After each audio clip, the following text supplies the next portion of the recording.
Exploring the American frontier, national parks, Fort Necessity, and Jumonville Glen.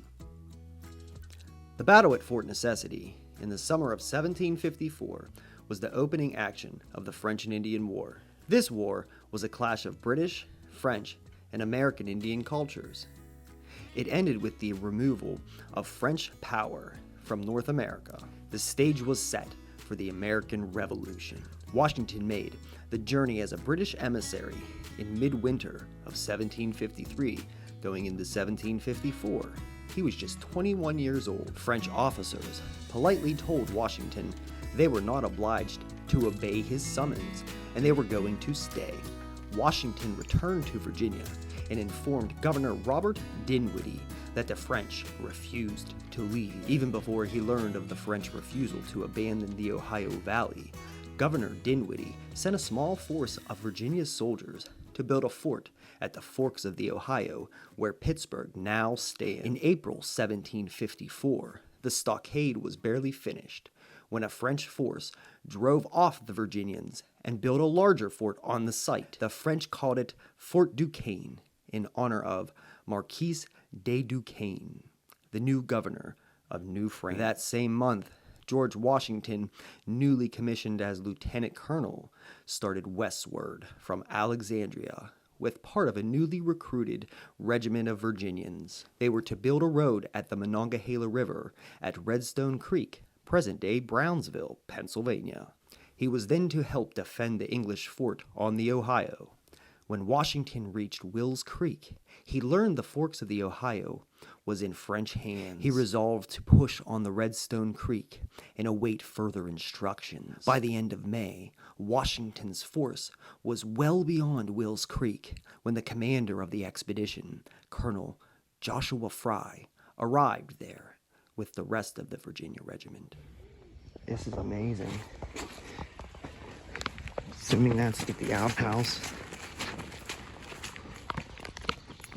As we walk over here, they have the slippery signs, and that's for sure. There's moss everywhere. You can feel the humidity, like literally feel the humidity down here. It feels different. Those clouds were hanging high over the sky today, and what a beautiful day on the frontier. Here's the story of Jumonville Glen. The half-mile loop trail ahead leads to a secluded ravine, thick with trees and boulders. Considered serene today, this wilderness landscape covered most of North America in the mid-1700s. At that time, France and England both claimed the upper Ohio Valley as theirs and were about to clash. Through the rainy night of May 27, 1754, George Washington, an ambitious 22-year-old lieutenant colonel in the Virginia militia, and 40 soldiers followed the Indian scouts 7 miles from the main British camp to Great Meadows. To this area, encamped nearby 31 French soldiers under ensign Joseph Coulon de Villiers, Sierra du Jumont, were unaware of the unapproaching British. The events that followed would eventually lead to a world war between two of the most powerful nations in that era.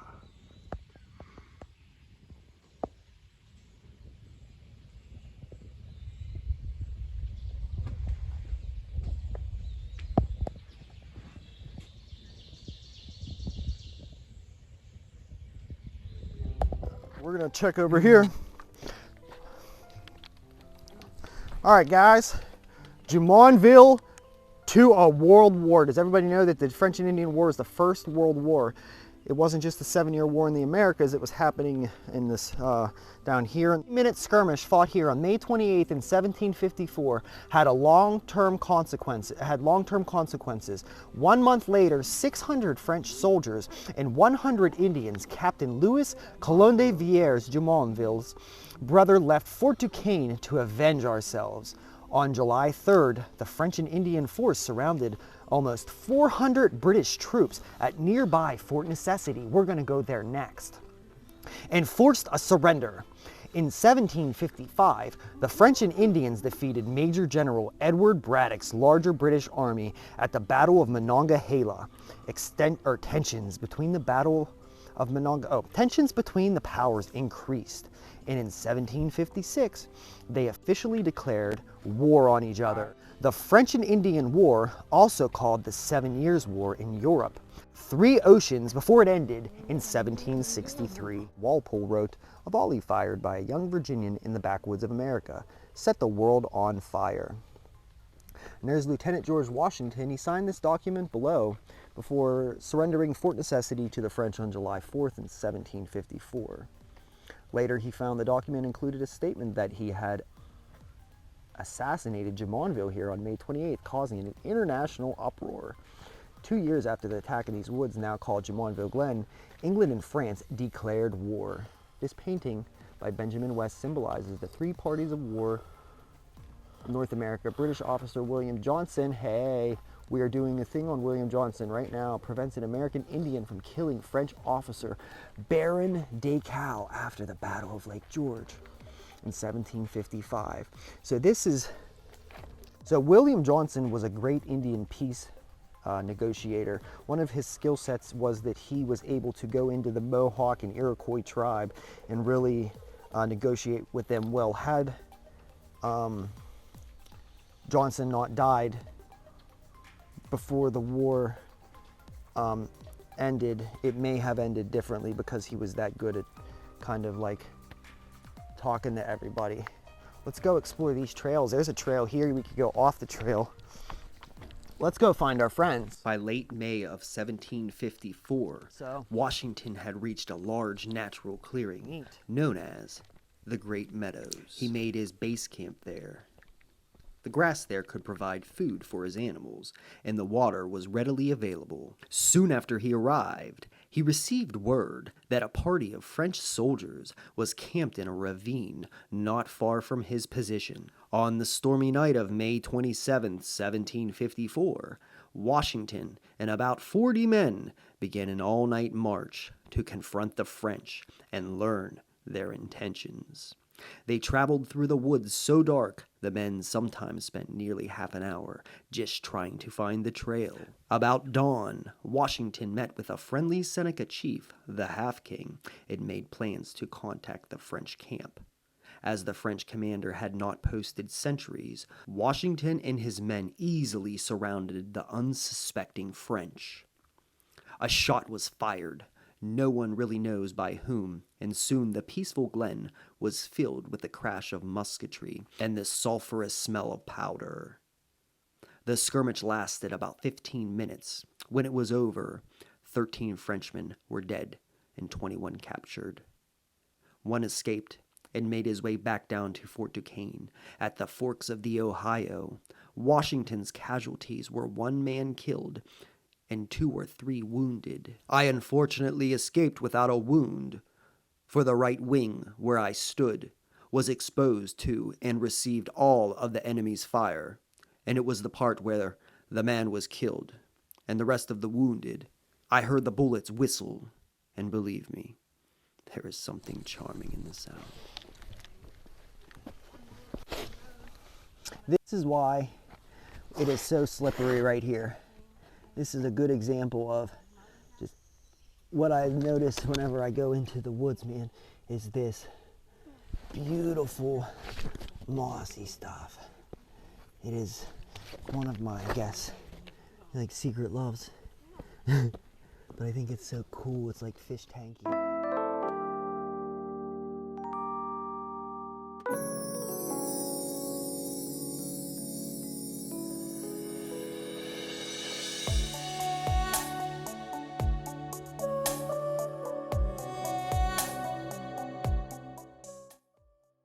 Washington's first battle, prelude of the French and Indian War. Lieutenant Colonel George Washington, in command of a company of Virginia militia, 40 in number, assisted by the Half-King, Tenacharason, and a company of Indians, surprised, killed, wounded, or captured the entire engaged French force under command of Ensign Coulon de Jumonville. Hidden below this ledge of rocks, since known as Washington's Rocks, May 28th, 1754.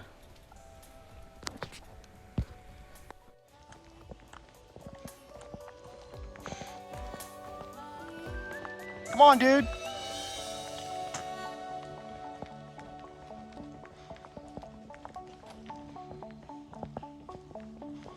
And this is where the trail ends. What's up, dude? It says, as Lieutenant Colonel George Washington approached this glen on May 28, 1754, he knew the French positions and numbers, but he didn't know their intentions. Were the French troops here diplomats, proclaiming the French desire for friendship? Or were they spies, gathering information on British troops? Unknown to Washington, the French carried papers supporting both positions. You believe that? At daybreak, Washington and his officers met nearby with the Iroquois allies, Montaguta and Canacherison, also called the Half King. As the officers and Indian leaders planned their strategy, 40 untested, soaked soldiers ate their rations and dried their bent locks. Soon, 2 Iroquois scouts led Washington's troops to this point overlooking the unsuspecting French camp. And that's exactly what I felt whenever I came up here. But seriously, like, I didn't know what this said. I was like, this is like the spot that it went down, I think I said. Like, there was something, like, for real, this just feels like where you could sit and just pick them off, like, whoever was coming through, really. If I was So what happened? I think that they were coming through here, and this is where they were intercepted. So, at daybreak, Washington and his officers met nearby with Iroquois allies. These are the powerful chiefs, kings. They would call them half kings because there were so many of them. They were like governors. As the officers and Indians leaders planned their strategy, 40 soldiers chilled here, and they were just waiting to intercept them. Washington's force at approach, and French and Indian in this glen were not disciplined British regulars. They were Virginia militia wearing a mixture of uniforms and civilian clothes. For most of them, included Washington, they would be their first military encounter. So they were just dudes like us, just coming out here for the first time, checking it out, just like me, being like, this looks like a good spot, you know what I mean, to set up, and just coming up with ideas. And now there's a marker here, like, to prove that. And they're just, they had some, yeah, and then the Indians like knew the area because this was like their land, you know what I mean? They've been here forever, and these guys are paid by the king, and they're just they're the ones cutting it out. You know, you get a chunk of it if you come cut it out. And so they wanted to have some land, so they come do this. And then at the end, you would get your land. They would allot you land, and then you could set up your family and start a farm and a homestead. And there was no land in England or the Roman Empire and stuff back then. You had to come over here to get it. So you had to fight for it. Everybody had to come and fight for something. Nothing was handed to anybody. And it was everyone. There's a slug. Slug, you're gonna die in there. He's like dead. Like, go back into the thing. Go off. He's cooking. Yeah, I saved your life, Slug. Check out the Indian reservation.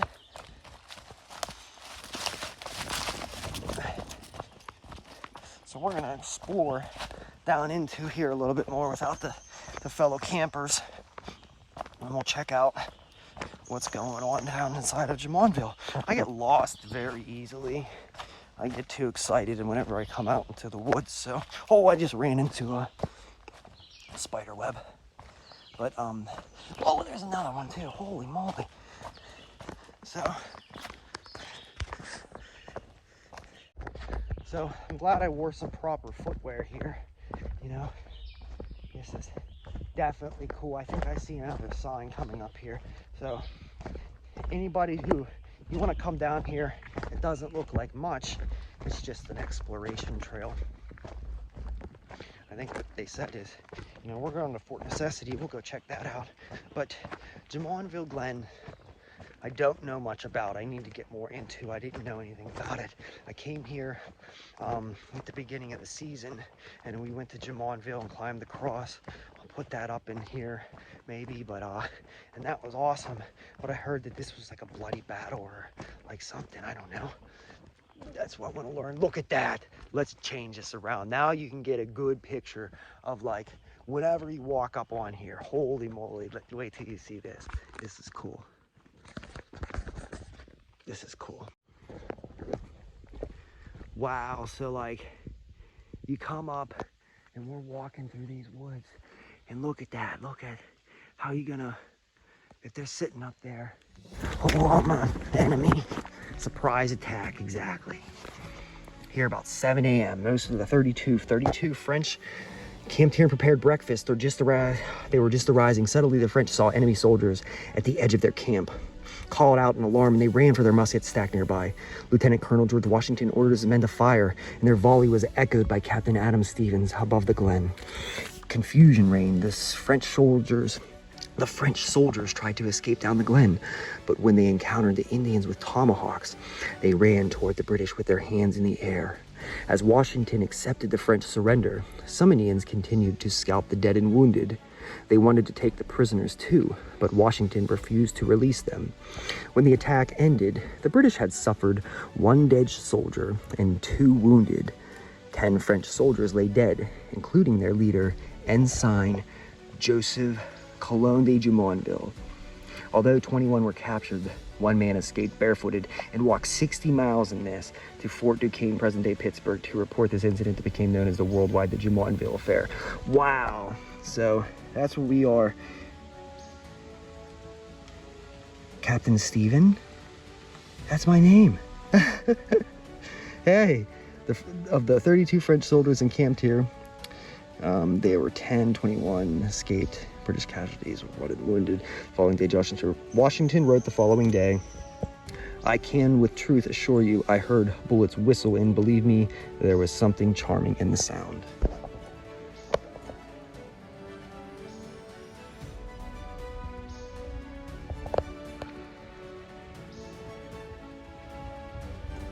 So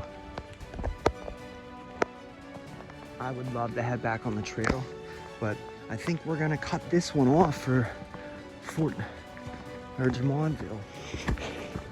You know, I work, we try to explore and get everybody out, you know, and get into new things, and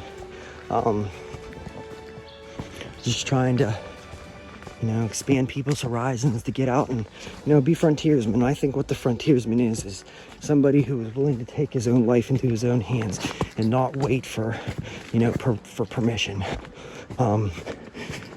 We were endowed with these gifts from God that we have the right to, you know, do whatever our heart desires, whether it be run through the hills, you know, Iron Maiden, or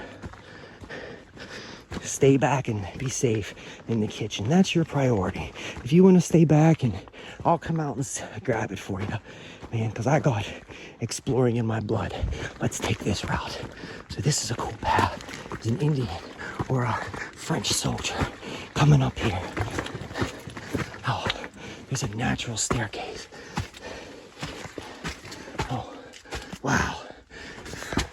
Now there's mosquitoes everywhere, but we'll brave the mosquitoes. Look at this dangerous slopes as you climb. Mosquitoes up top. This was not a cool place to sit and hang out for sure, but it was definitely a great position if you wanted to hold against something, I guess. Take the high ground. And we're back. And we're back.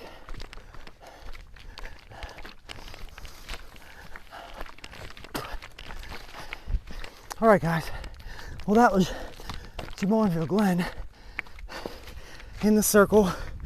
And whew, sorry for being a little tuckered here. All right, guys, that was Jumonville Glen. We're gonna go check out Fort Necessity now and see what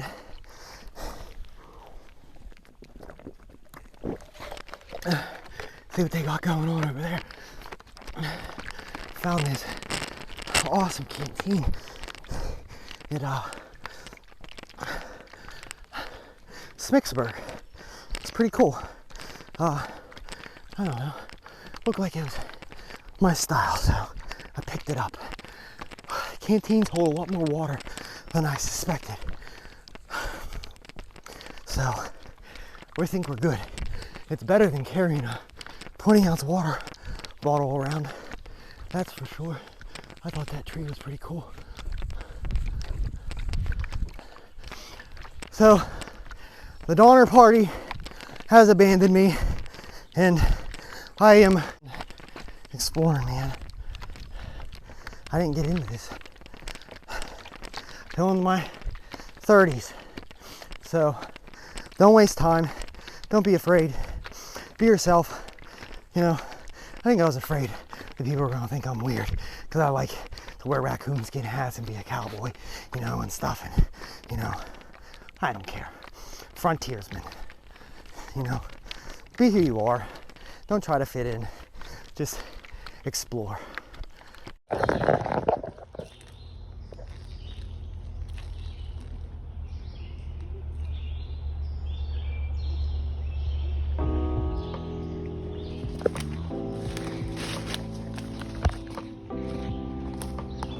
As I went into the, I don't have the microphone on at the moment, but I wanted to come check out this clearing and just see if there was any like mushrooms or anything going on in here.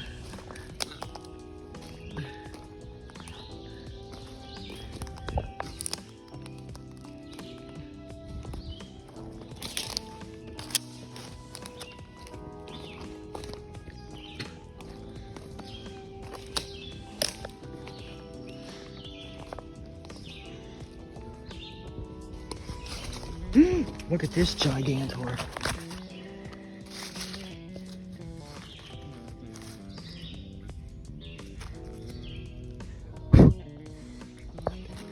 These look like just field mushrooms, but something. Yeah, something. There's their buddies. There's our buddies. And what was it growing on? Here's a look at that mycelium. Nice mycelium clump. Yeah, look, there's gonna be more mushrooms here.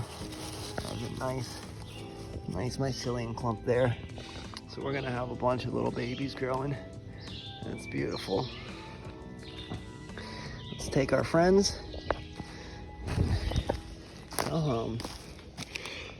I got some spiders on here. We're gonna have to, you know, check these out and see what. I'm assuming you can eat these, but we'll go find out.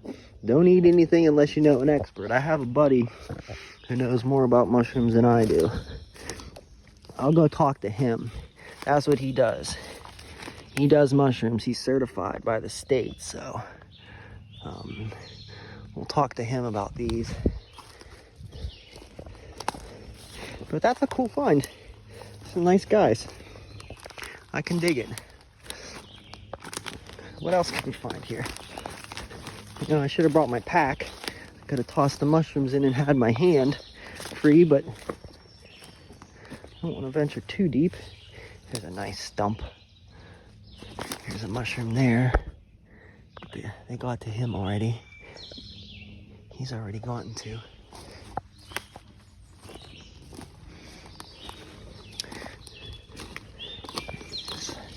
You know, there's snake holes.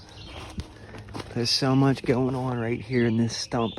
So much life. All the spiders and everybody's just, that's a ecological system. What are those?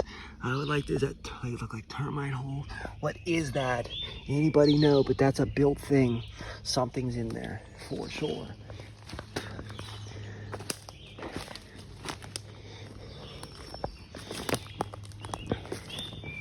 So, nice find, nice pickup. Very cool.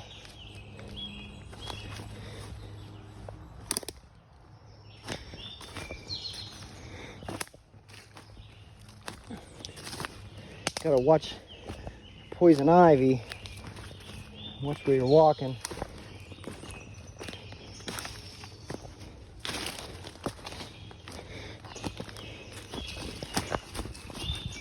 You don't walk by these. Look, got some more here. We have these by the house.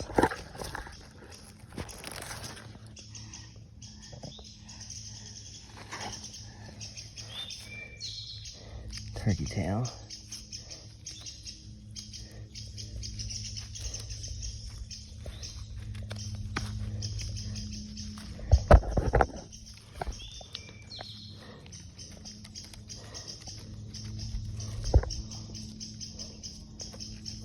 Not very good, but very cool. You know, the moss is growing on the mushrooms.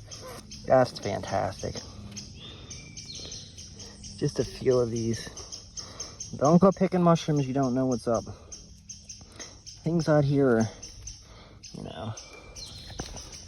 I'm gonna wrap these in my shirt that I got. Okay, got my mushrooms all packed up. Now let's go find some more. Walking through the spider webs. Leave a message and I'll call you back. So I just not scratched by a jagger bush. We'll live. So we're gonna do this quick turnaround. See if we can find anything else jumping out at us as we walk through, you know, the deciduous forest of western Pennsylvania. This is a good spot to have the microphone on, but once again, you can just hear nature. That's all. Just hear nature. Right here. This feels like a happy spot. If I was a mushroom, I would want to hang out here.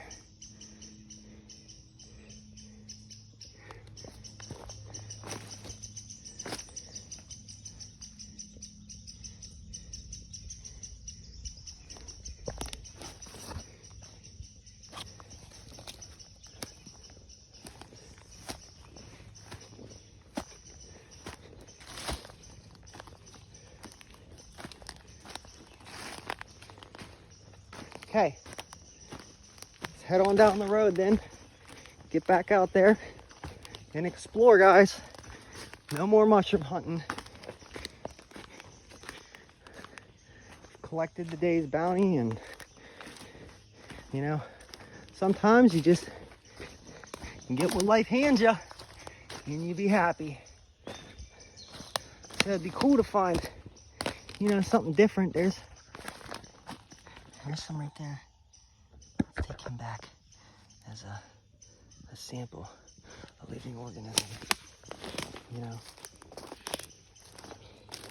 take him back for our friends so that they can see. You know, it's not everybody. There, cool. Some more.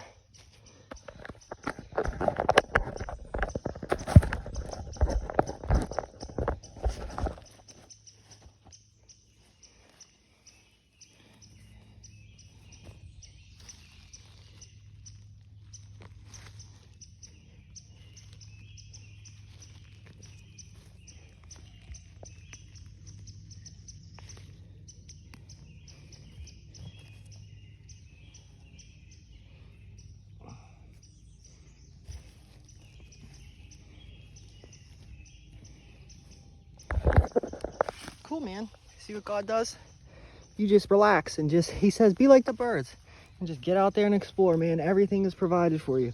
So we'll find out. I mean, if these are edible, they got brown. Those are ants, those are bugs. I'm gonna have ants all over my clothes.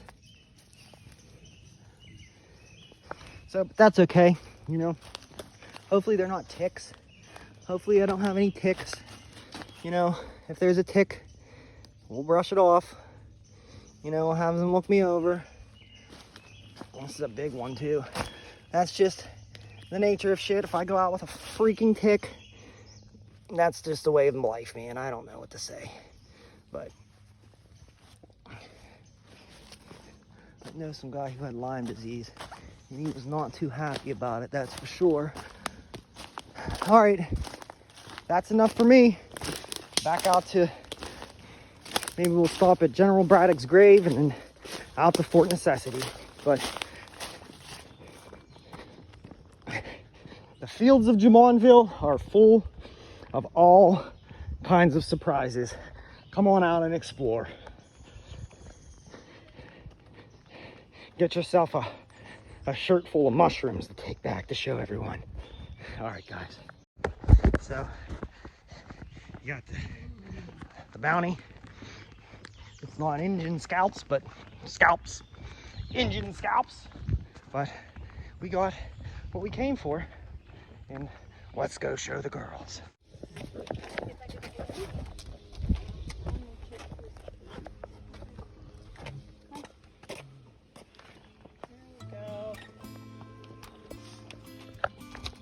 After the skirmish with Jumonville's forces, Washington feared we might be attacked by considerable forces. He undertook to fortify his position at the Great Meadows during the last 2 days of May. In the first 3 days of June, he built a circular, palisaded fort, which he called Fort Necessity. In early June, Washington learned that Colonel Joshua Fry died at Wills Creek on May 31st. Washington was promoted to colonel and assumed command of the Virginia Regiment. The rest of the Virginia Regiment arrived at the Great Meadows on June 9th, along with supplies and 9 small cannons called swivel guns. Washington's command now totaled 293 officers and men. He was reinforced several days later by about 100 men of Captain James Mackay's independent company of regular British troops from South Carolina. Washington's attempts to retain his Indian allies were not successful. While the South Carolinians remained at the Great Meadows, Washington and his Virginians spent most of June opening a road from Fort Necessity to Gitz's Plantation, a frontier settlement in the direction of the forks of the Ohio. Reports that a large force of French and Indians was advancing from Fort Duquesne, however, caused him to withdraw his men to the Great Meadows, where they arrived July 1st. The next day, they strengthened Fort Necessity by improving the trenches outside the stockade. In the morning of July 3rd, a force of about 600 French and 100 Indians approached the fort. After the French took up positions in the woods, Washington withdrew his men to the entrenchments. Rain fell throughout the day, flooding the marshy ground. Both sides suffered casualties, but the British losses were greater than the French and Indian losses. The fighting continued sporadically until about 8 p.m.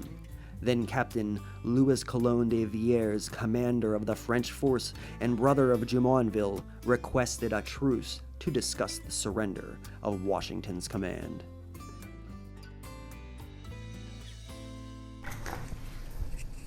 Hand sanitizer. Oh wow, this is awesome. How are you? Great. This is awesome. I came down here earlier in the year and I couldn't, but you guys were closed, I think. Is this open year round or is it? Every day except Christmas and New Year. Really? I must have just thought it was closed. Now in the winter time, sometimes they'll close due to the weather. Maybe that was it. It was just bad or something. Maybe the roads. The Yeah. Visitor Center open 9 to 5. The grounds are open sunrise to sunset. Okay, so now is everything back here centered or do you travel around the park? Is there other Basically, destinations? everything is on this side. The meadow is over here. The Okay. field is over here. Okay, awesome.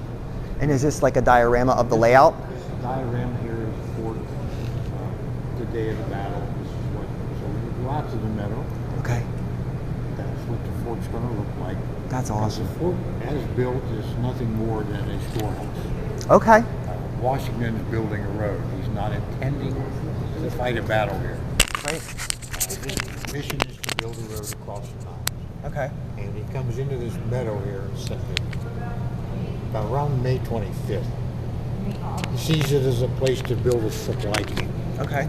So he will set up a base camp here. While he's camped here, he finds out that the French are on his tail, on his trail here, He learns that from some Seneca Indians that are here. Okay. And he will take about 40 men and about a dozen or so Seneca warriors, and they will go to the top of this Chestnut Ridge at a place called, today we call it Jumonville Glen. And there they find about 35 French soldiers camped in this ravine. There will be a little 15-minute skirmish, and at the end of that skirmish, Washington wins, but in that process, the French commander is killed. The French will claim that the French officer that's killed there is a French diplomat, and Washington will be accused of assassinating the French diplomat. So knowing that, Washington will have to defend himself out here in the meadow. On July 3rd, 1754, the French will come in, surround him, forcing the surrender.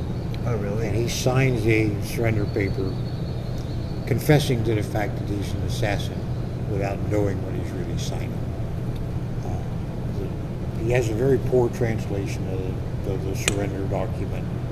Paper's wet, the ink is smudged on it. He doesn't really fully understand what he said or what he signed until he gets back to Williamsburg.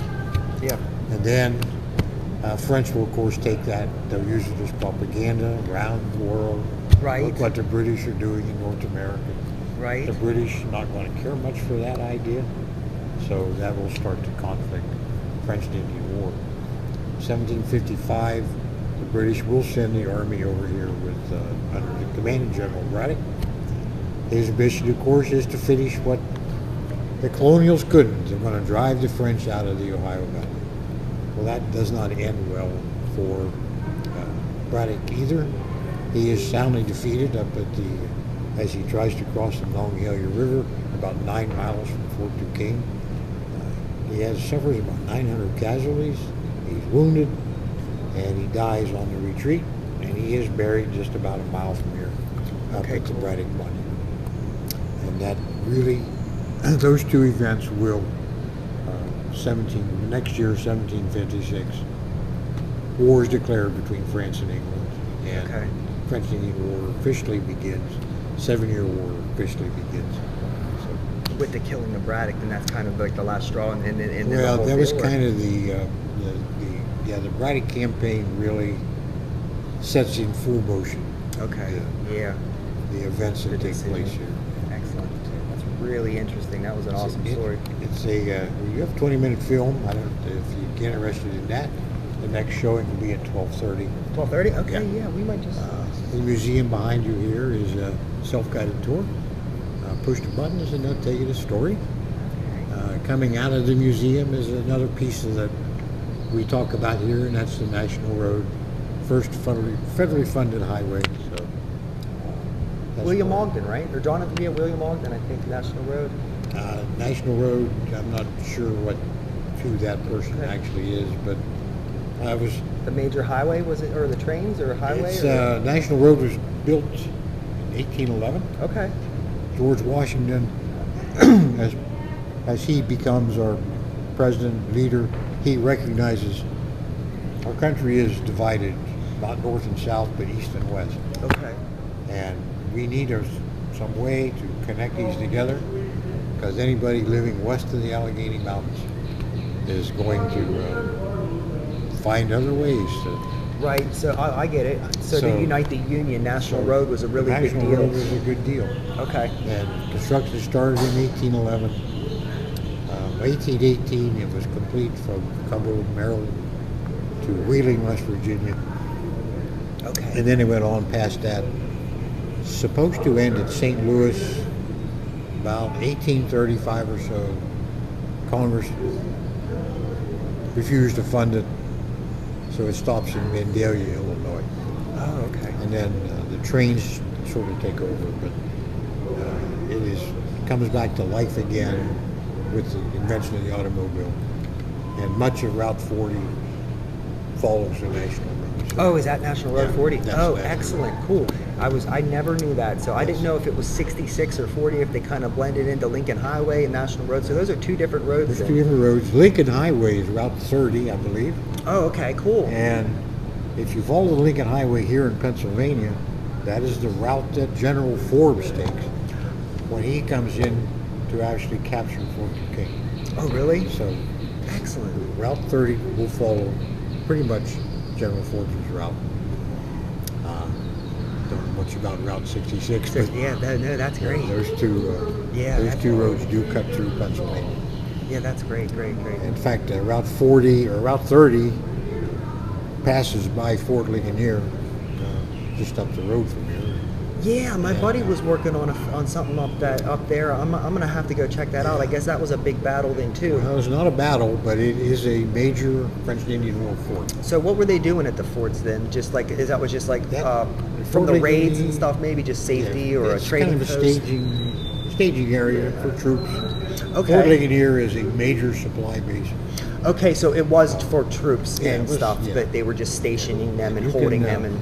yeah, you can really get a good look at frontier fort life at Fort Ligonier. Okay, cool. It's Yeah, a because very I good haven't place. made it there yet. That's interesting. That's And, good to know. and it's right on Route 30, so you can go to Forbes Road, you can go to Braddock Road. Right. Yeah, dude, that's awesome. I'm gonna be heading there next week, so I appreciate you, Brian.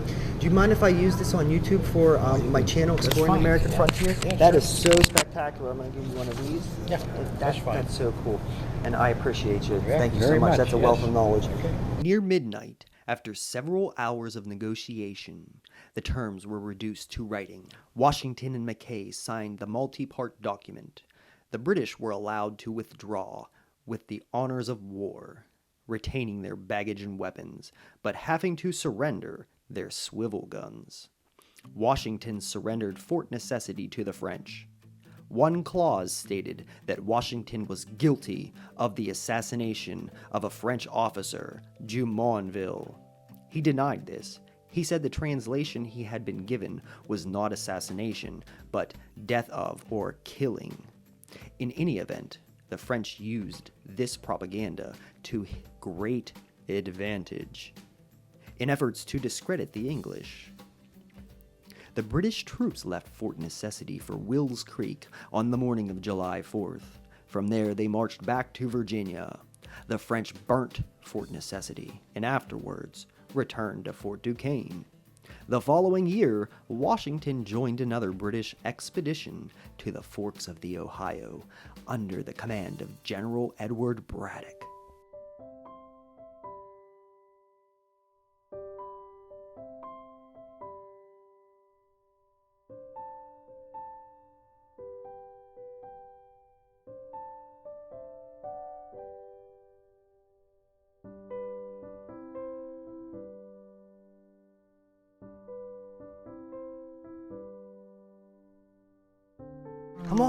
Come on, dudes.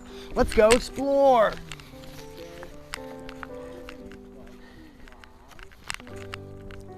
So this is Fort Necessity.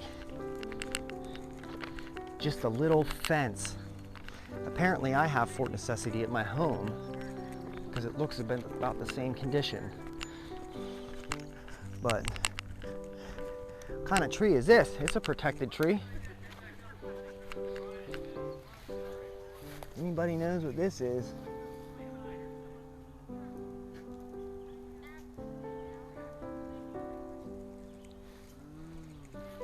Looks like they're trying to protect that tree. This one too.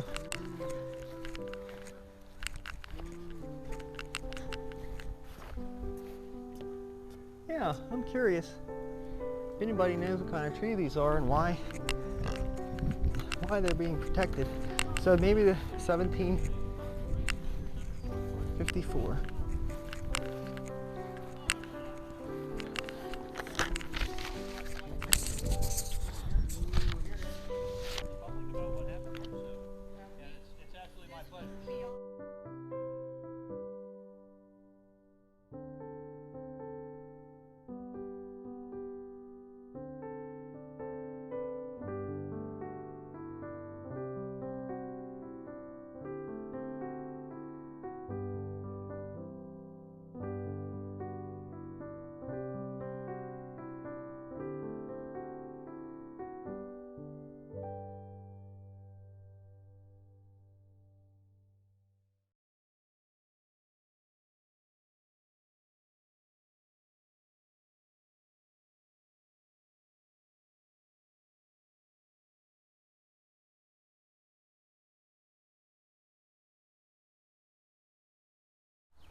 Soon after 8 p.m. on July 3rd, 1754, the British crossed this meadow to discuss the surrender terms being offered by the French under Captain Louis Coulon de Villers.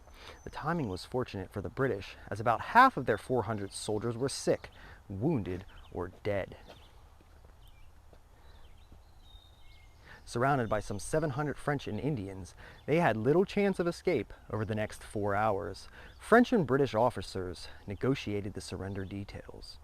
At daybreak on July 4th, interesting, the British marched from Fort Necessity between two facing ranks of French troops. The surrender terms allowed the British to carry out their arms and supplies and wounded and return to their own country soon after it was vacated. The French burnt Fort Necessity and left it in ruins. That's the French surrender documents. Very cool, man.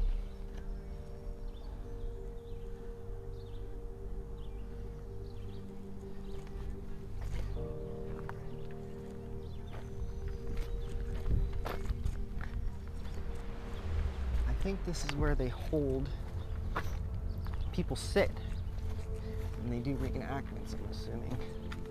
That would be really cool.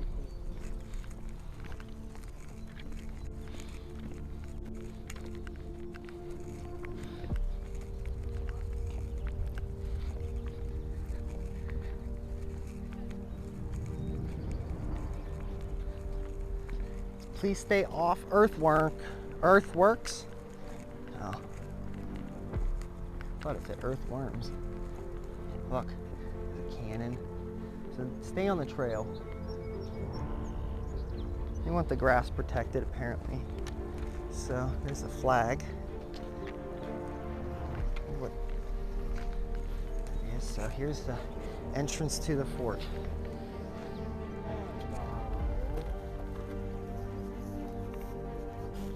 Is taking everything, apparently.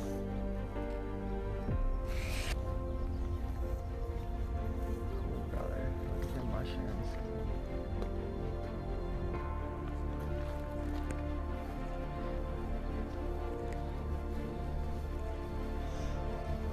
All over. The bark is being eaten alive. That is cool.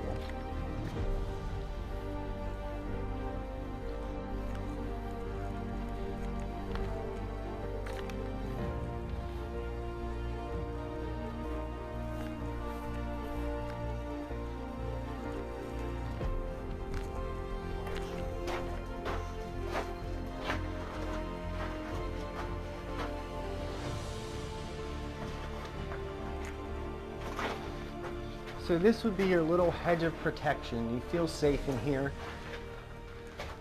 Like you feel like a trapped rat. That's what I feel like.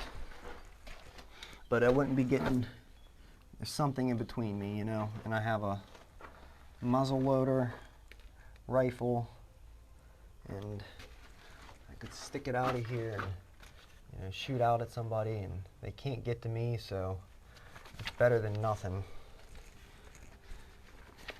This is pretty sure just a replica. What it said is it burn it down, I think. So look, here's the rations list for the guys. You know, you just scratch it in because you don't have anything. It's pretty permanent.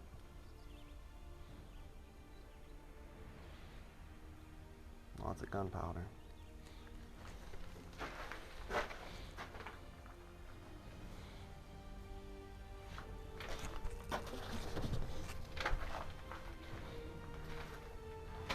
Cool, I think so. It's definitely something.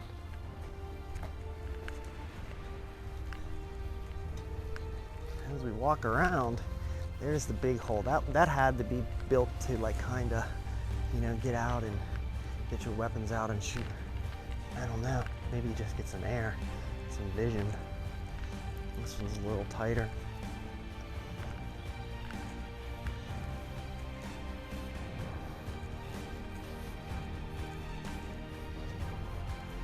And then you could always stick your rifle out here.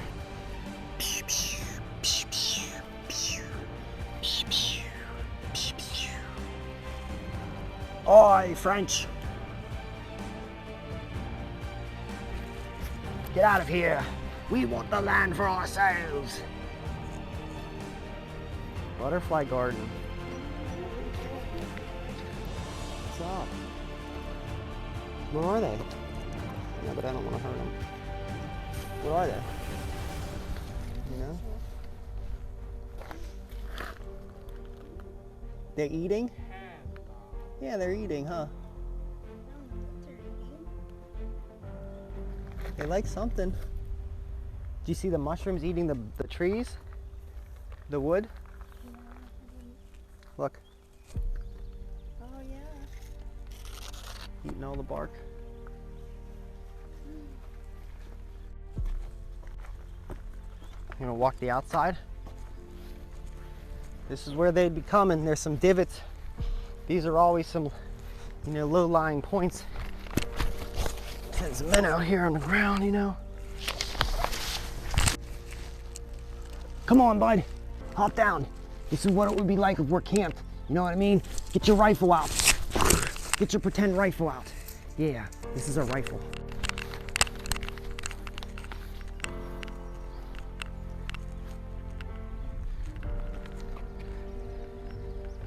Cool.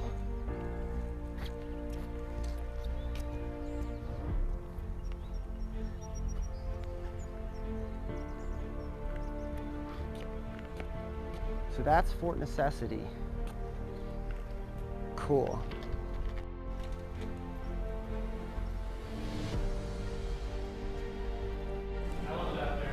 Awesome.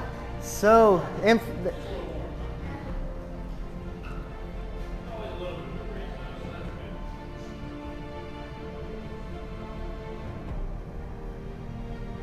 oh, there he is.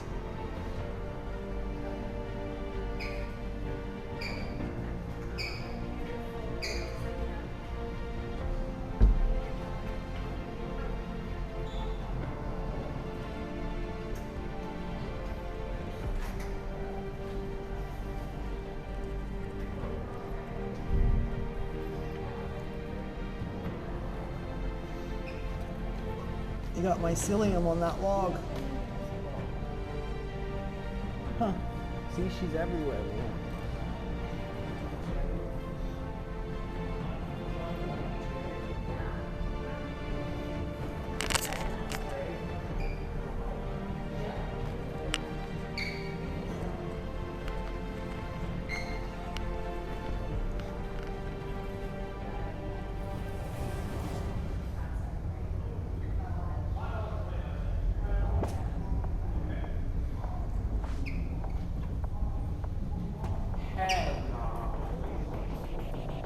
Really nice. Interesting.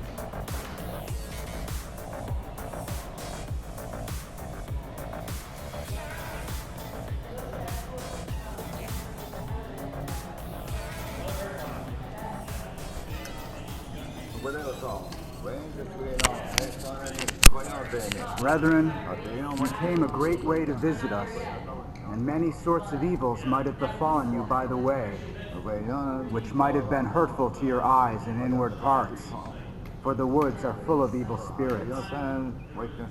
We give you this string of wampum to clear up your eyes and mind, and remove all the bitterness of your spirit, that you may hear us speak in good cheer.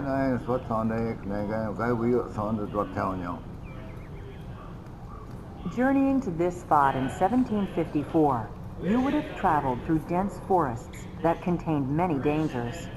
To help visitors overcome the physical and spiritual hardships they'd faced, American Indians performed a cleansing ritual known as At the Wood's Edge Ceremony.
Fort Necessity.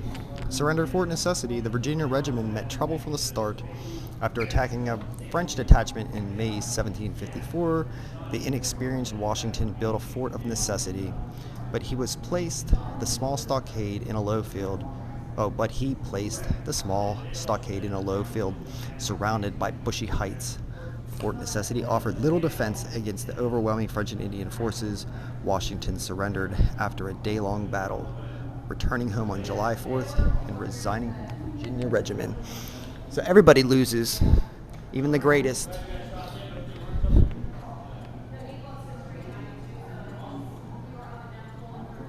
You just keep your head up and keep going. This is the People's Highway, and they crowd it from rim to edge. My brain almost aches from the variety of images that fill it. All of America seems to be breaking up and moving westward. Long lines of wagons swarming with children head into the mountains.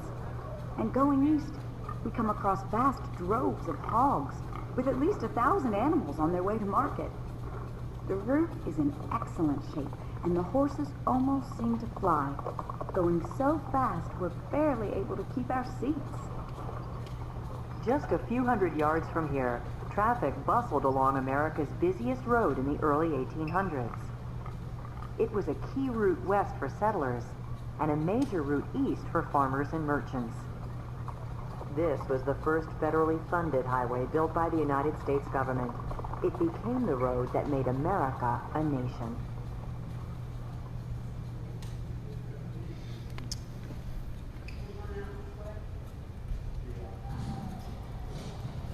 Named for the Delaware Indian scout who hand-blazed the route from 1751 to 1752, this pack trail ran from Wills Creek to the mouth of Redstone Creek near Brownsville. Brownsville, interesting.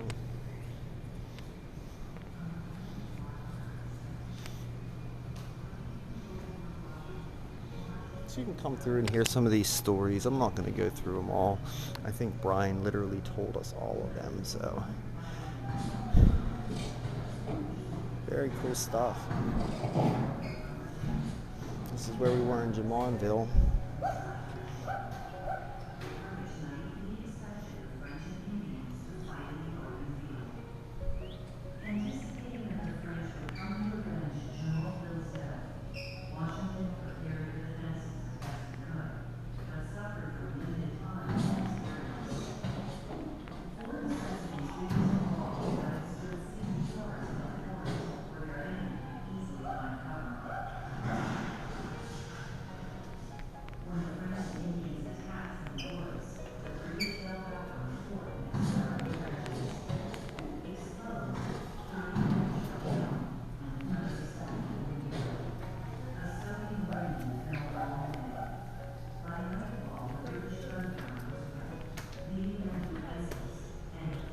These are very cool. You see these a lot. Wampum bead. See, I don't know what a wampum bead is. If anybody knows what a wampum bead is, that would be awesome. Reading the bell, the white black bead make it clear the purpose of invitation. Okay. Oh, okay. So, like, what are wampums? Those.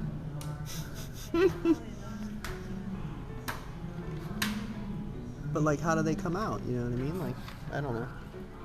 Clay, I guess?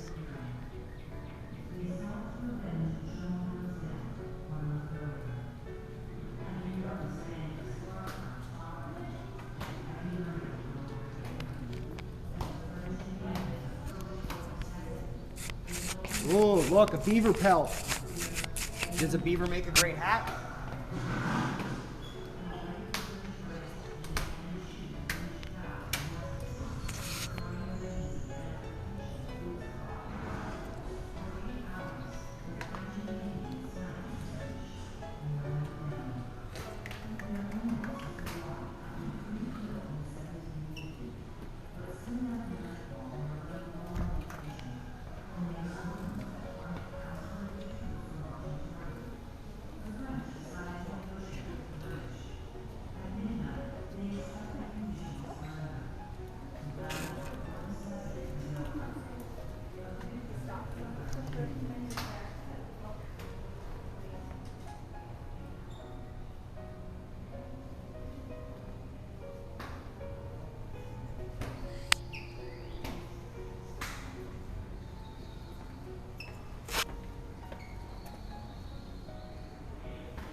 sorry. I think those were at Bushy Run.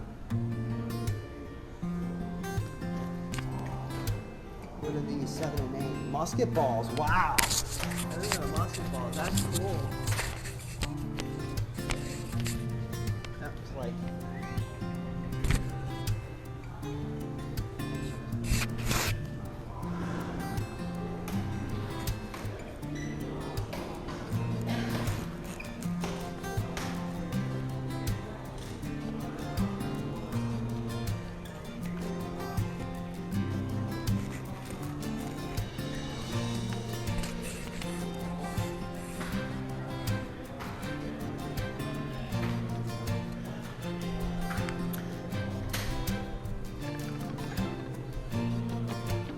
Same story.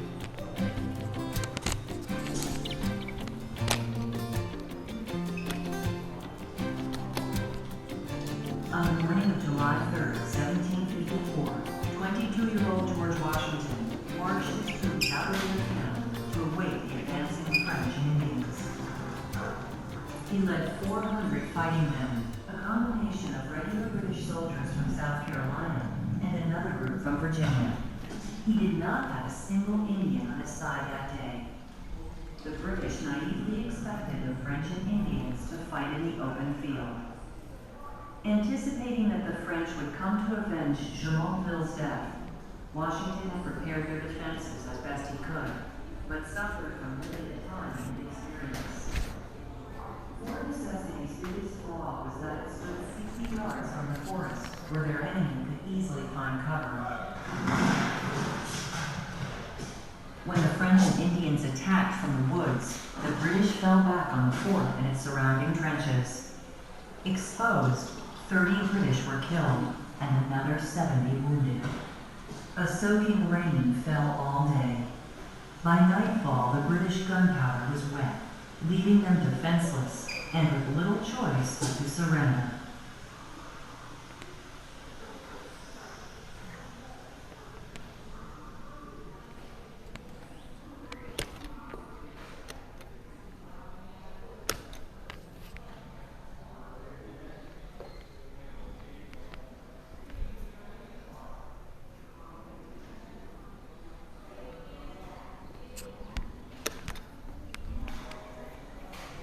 In 1754, the Great Meadows was like an oasis of grass and light in a sea forest. On the morning of July 3rd, over 600 French. So here's the World War aspect of it.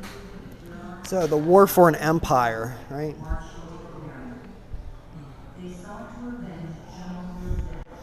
It's all the stuff that was going down in the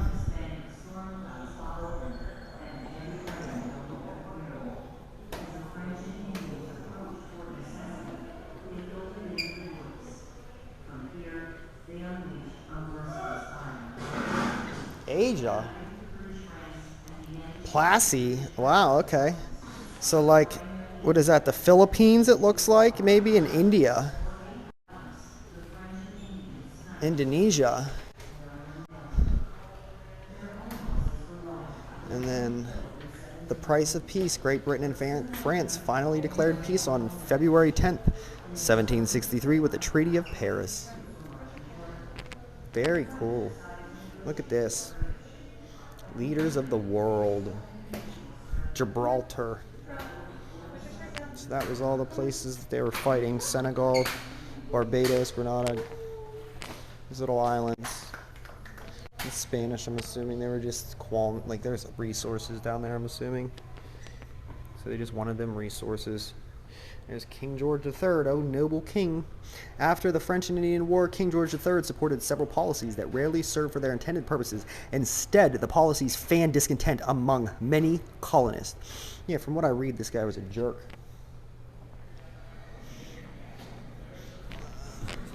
And that's the Star of David. Do you see that? Those are 6-pointed stars.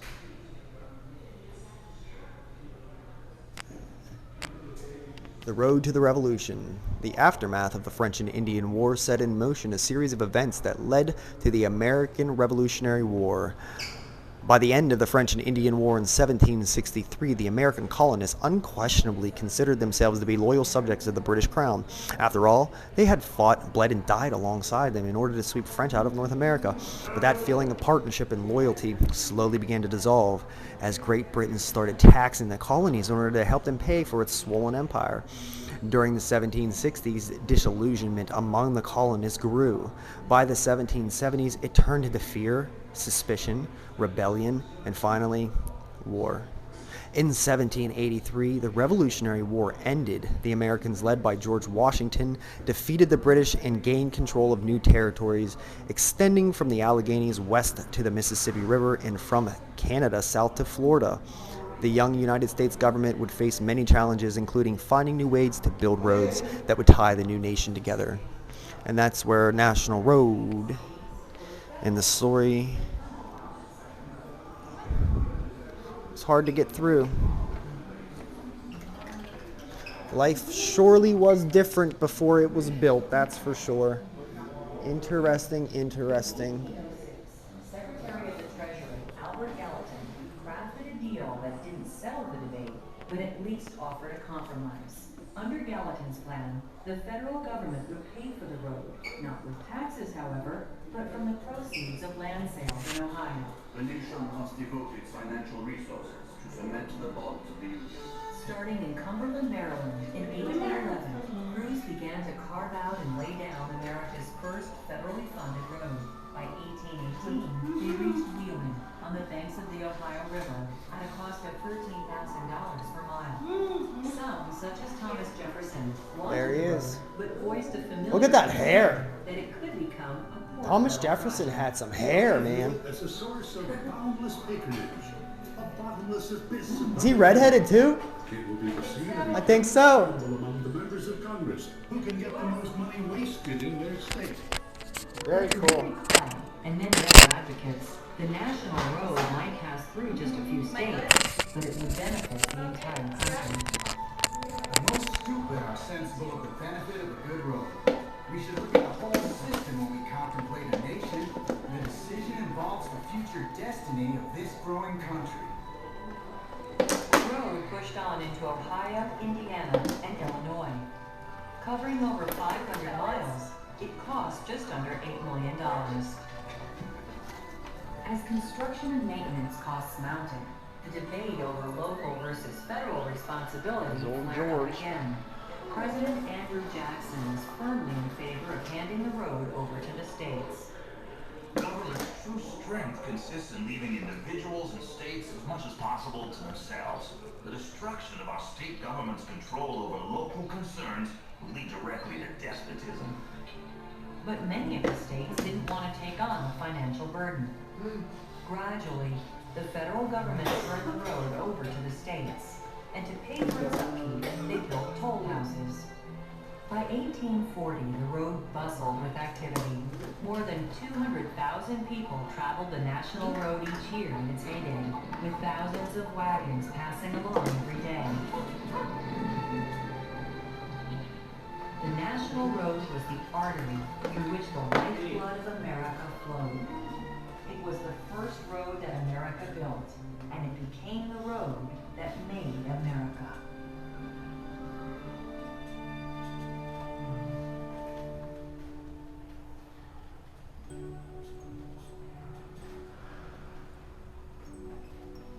Look at it. That's awesome. That's an etching. That's cool. There's old Albert Gallon in there. The old what they say, treasury.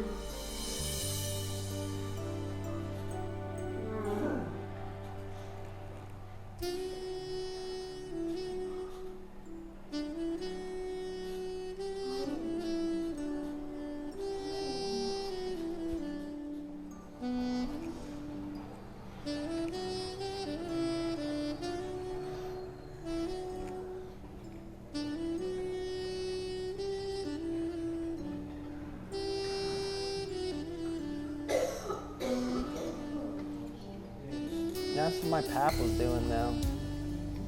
He was working on the roads in the 70s. Railroads and roads is what he did. building them. Hey, there's a Callisto wagon.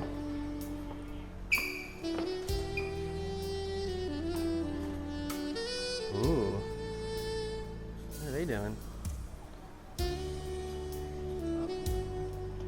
There it is. Hi. Hi. Say hi. They're just in town. They're busy. No horns here. There's like boats, land boats.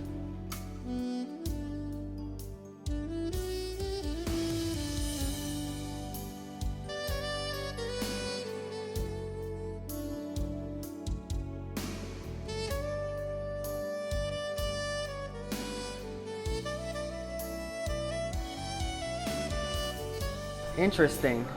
Look, here's little tiny guns. That's awesome. There's a big old horn. I don't know what that's for, but that's what it looks like.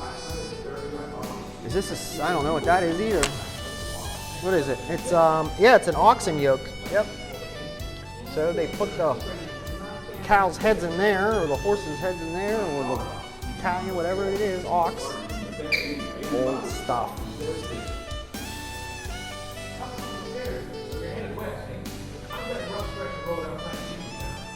Just about with a crew lady in the truck starting me. I was coming the other way. It was smooth all the way to Wheeler, except I got stuck behind a man herding 250 turkeys like they were cattle. Walked all the way down the ball. I bet I made 2 round trips before he gets there.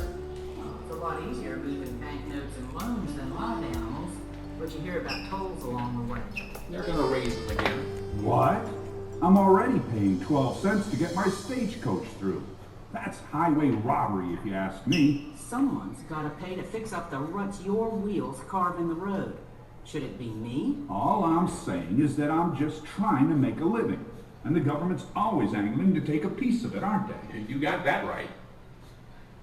You can't imagine how much it costs to feed and water the horses, keep the coach in good shape, and spend the night in such a fine establishment as this. 25 cents is a bargain for a bed and the meals you get here. And you still haven't answered my question. Who's supposed to pay for the road if it's not the people using it? It does everybody good, connecting east and west. So I think everyone should pay for it, or no one should have to. Don't try that line on Toll Taker Humphreys. You know him, right? I heard he shot a man's cow when he tried to walk past without paying. Dang. I can travel 50 miles in a day.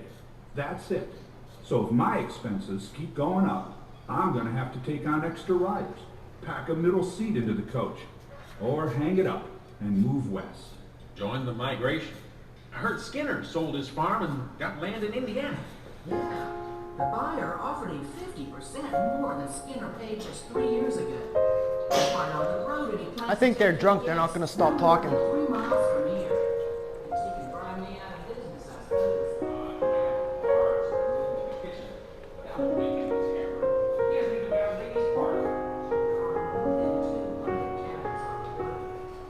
don't need another. This could all go away. No, I don't know about that. All I see is more people and their business coming your way. They'll keep moving west. And there's only one road to carry them there, and it goes right past your front door. It's the greatest road ever built. Nothing could ever replace it.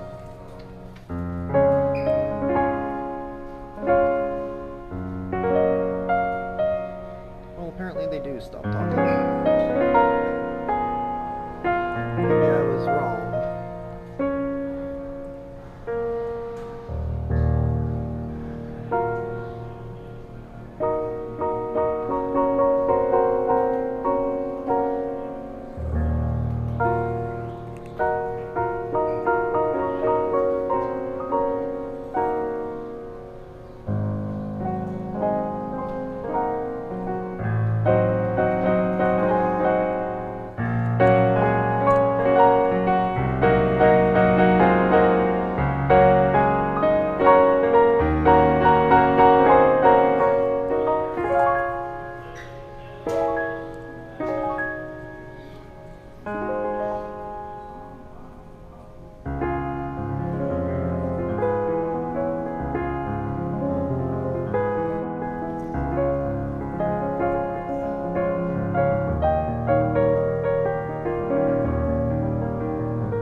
come on down and check out Fort Necessity and, you know, explore the American frontier. There's so much cool stuff out here. Everybody's so nice. Every time I go to these, everybody has so much information, and everybody's story is a little bit different, you know. That's the cool thing about it, is everyone's perspective is neat, to get everyone's perspective on history, and when it comes together we can write our story. So thank you guys. If you like this, share, like, subscribe, and always get out there and explore. Thanks.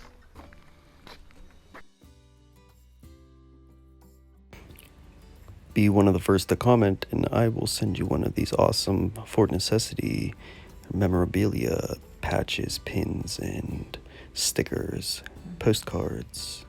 So go ahead and be one of the first to comment and give me your information on sling84global.com. Thank you.